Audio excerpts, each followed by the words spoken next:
to our class on the signs of the hour.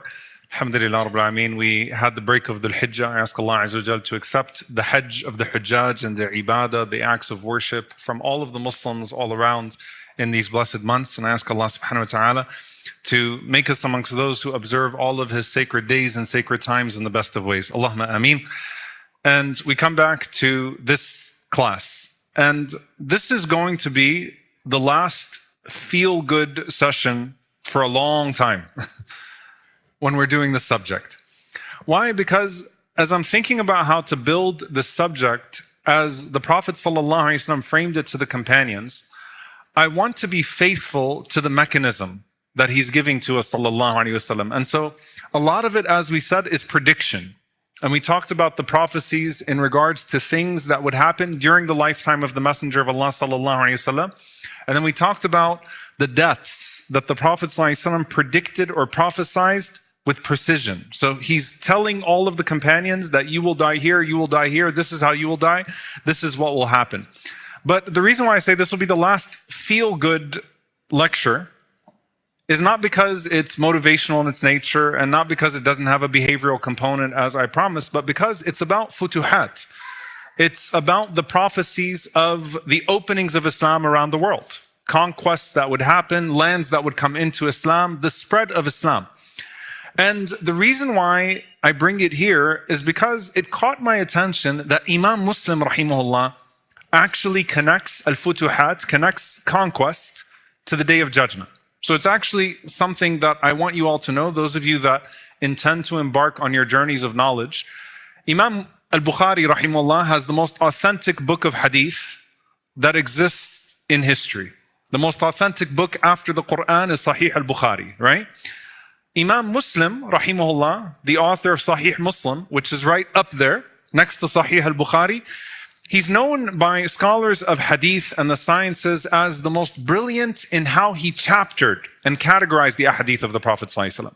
So it's not just how rigorous the authentication of the chains was, but also the way that he chaptered his abwab. He chaptered the book itself. And in his Kitab al-Fitan, in his book of tribulation, he actually titles Bab Ma Yakun min Futuhat al-Muslimin Qabla al-Dajjal. It was my first time noticing it, by the way. The chapter of what will happen of the conquests of the Muslims before Dajjal comes out. And then that took me on another journey, which was to trace every land that the Prophet ﷺ says would come under Islam to the end of times, and subhanAllah, the coherence is there. Every place that the Prophet ﷺ said Islam would reach and Islam would become powerful in that place, when the Prophet ﷺ talks about the end of times, he talks about the deteriorating of that very same place. And so he talks about Yemen, he talks about Misr, he talks about Asham, he talks about all of these places. And what happens in the beginning of Islam, and Islam going to all of these places, and then he talks about the tests that are to follow. And in that is a direct correlation to the hadith of the Prophet ﷺ, Bada al-Islamu ghariba. That Islam started off as something strange. وَسَيَعُودُ غَرِيب. And it will go back to being غَرِيبًا كَمَا بَدَأَ. The way that it started. It will go back to being strange. فَطُوبَ لِلْغُرَبَى. So glad tidings to the strangers. What that tells you is Islam starts off strange. We're in persecution. There aren't many Muslims. There's certainly not much in terms of worldly protection or power that represents Islam, right? You're a very vulnerable population. And you're the outlier, you're the outcast, and you will be persecuted. And then it will go back to being strange. So there's a period where Islam is not strange. There's a period where Islam is victorious in many parts of the world, where being righteous and leaning into your Islam and producing through your Islam is actually the norm of your society. But it will go back to being strange. So the end of times resemble the beginning of times in terms of persecution, in terms of difficulty for the Muslims. And that's why the Prophet ﷺ so frequently compares the first generation to the generation with Isa alayhi salam, that generation with the Messiah himself, right? And the virtue of those two groups of people. But let's talk about this systematically and cover how the Prophet ﷺ mentioned these in the capacity of the signs of the Day of Judgment, because this will be extremely important when we come back to the collapse, as the Messenger of Allah ﷺ spoke about it. And so the first scene is one, subhanAllah, that always gives me goosebumps, because I like to imagine myself being a companion of the Prophet ﷺ and receiving it in that context. The Muslims go out in Tabuk.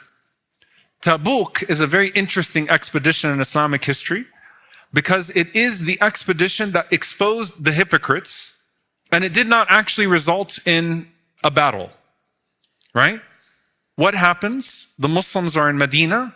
The Byzantines, right, being the Roman Empire, seem to aggress upon the Muslims, and the Prophet ﷺ gathers the Muslims in Medina to march towards Tabuk.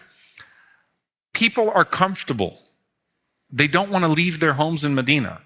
They don't want to go out in this battle. It's hot. It's in the summer.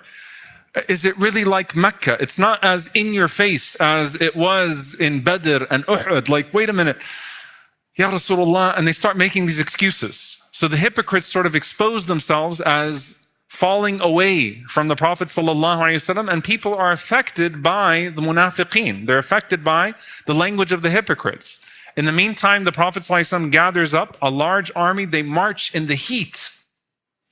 And what ends up happening is not a full-out battle whatsoever with the Byzantines, which would come later. So the whole exercise, the whole expedition, becomes an exposure of sorts of where people are in regards to their iman. But Auf ibn Malik radiallahu ta'ala anhu, and I mentioned this hadith in the first lesson, but I want to mention it specifically for the second part. Auf ibn Malik, he said that I came to the Prophet sallallahu alaihi wasallam in his tent in Tabuk. So imagine you're in the middle of the desert. You're about to come face to face with the harshest empire, or one of the two biggest empires of the time. And you're definitely going to be outnumbered. You're definitely going to be in unfamiliar territory. You're very vulnerable. You're very weak. And you come to the Prophet ﷺ and you're in his tent. And the Prophet ﷺ says, "U'dud sittan bayna yaday as-sa'a." Count 6 things before the Day of Judgment that will happen. So I mentioned this hadith in the beginning, but I want to mention it from a different dimension. The first sign, he said, my death, mawti, my death, sallallahu alayhi wa sallam. Then he mentioned ثُمَّ فَتْحُ بَيْتِ الْمَقْدِسِ, and then the opening of Jerusalem, Bayt al-Maqdis.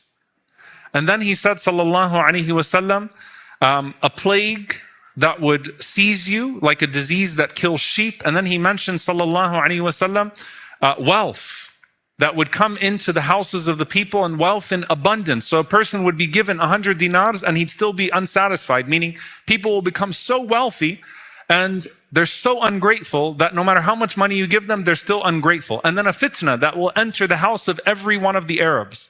And then he said, sallallahu alaihi wasallam, a treaty between you and Bani al-Asfar, being the Roman Empire, or what follows, that will betray you and then come against you under 80 banners, beneath each banner 12,000 troops betraying the Muslims.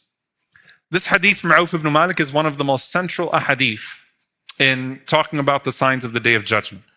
And subhanAllah, one of the things that the scholars mentioned is that if you look at every sign of the Day of Judgment, it's a sign of signs to come.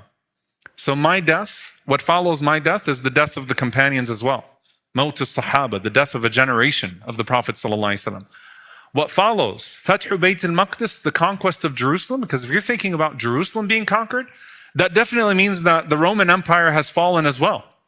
Like Jerusalem is the heart of the Byzantine Empire. So if Al-Quds falls, that means that everything else falls as well, by extension. And then trial, when he talks about Amwas, the plague, sallallahu alayhi wasallam, ta'un Amwas, that many different types of diseases and trials will strike you as an ummah. And then abundance. When he talks about a lot of wealth, he's also talking about a lot of time, sallallahu alayhi wasallam. He's also talking about a lot of riding animals. He's also talking about a lot of palaces. But people lose gratitude for everything that they have. And so they lose barakah, which is a whole genre of the signs of the Day of Judgment. And then he mentioned fitna that hits every home. And this is, as the ulama mentioned, social collapse. That there's a whole genre of the signs of the Day of Judgment when fitna cannot be escaped. It comes into your home through your phone, it comes into your home through your computer, it comes into your home through different ways, but you can't escape fitna anymore. It's in every single household. And then the last one, betrayal. And Islamic history is full of betrayals. And we only fall when there's betrayal. So basically, it's the brilliance that these 6 signs the Prophet ﷺ gave actually all open the doors to a bunch of other signs that fit the exact same theme of what the Messenger of Allah ﷺ is mentioning. But let's talk about futuhat, the second sign. So we talked about the death of the Prophet ﷺ and the death of the companions. And now we talk about Fathu Bayt al-Maqdis. May Allah Azza wa Jal liberate it once again. Allahumma ameen. Al-Quds was the heart of the Byzantine Empire.